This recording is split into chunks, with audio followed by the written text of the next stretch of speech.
रिश्तों की डोर। आज सुमित का मन बहुत परेशान था। वह गुस्से में घर से निकल गया था। ऑफिस में भी बहुत परेशान था। उधर सौम्या भी बहुत उदास थी।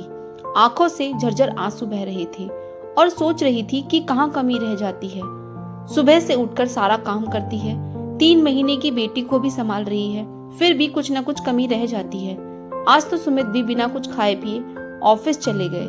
अभी यह हाल है तो आगे क्या होगा जब उसे 2 महीने बाद अपनी स्कूल की नौकरी पर दोबारा जाना होगा।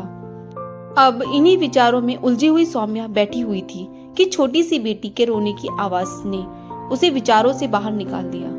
अपनी बेटी को चुप करवाकर वह रसोई के काम में लग गई। तभी उसकी सासू माँ का फोन आ गया। हालचाल पूछने के बाद सौम्या के कुछ न बताने के बावजूद भी सासू माँ ने महसूस किया कि कहीं कुछ ठीक नहीं है। उन्होंने उसी समय सुमित को फोन लगाया। सुमित ने अपनी माँ से कहा, सौम्या बहुत बदल गई है। पहले वाली सौम्या तो रही ही नहीं। न समय पर खाना मिलता है और ना ही वह पहले की तरह खुश रहती है। सुमित की माँ ने सुमित को कहा, मेरे लिए तुम दोनों मेरे बच्चे हो। मैं तुम दोनों को एक आंख से देखती हूँ, इसलिए बिना सौम्या के कुछ कहे समझ सकती हूँ कि वह किस दौर से गुजर रही है। उन्होंने अपने बेटे सुमित को समझाया, सौम्या ही केवल माँ नहीं बनी, तुम भी पिता बने हो।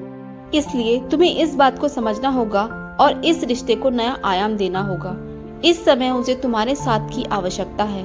तुम्हें इस रिश्ते की डोर को और मजबूत बनाना होगा।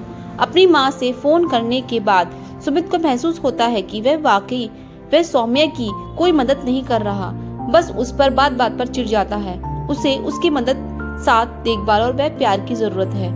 वह अपने आप से वादा करता है कि वह सौम्या का पूरा साथ देगा और पिता व पति का फर्ज बखूबी निभाएगा। आपको ये कहानी कैसी लगी जरूर बताएं।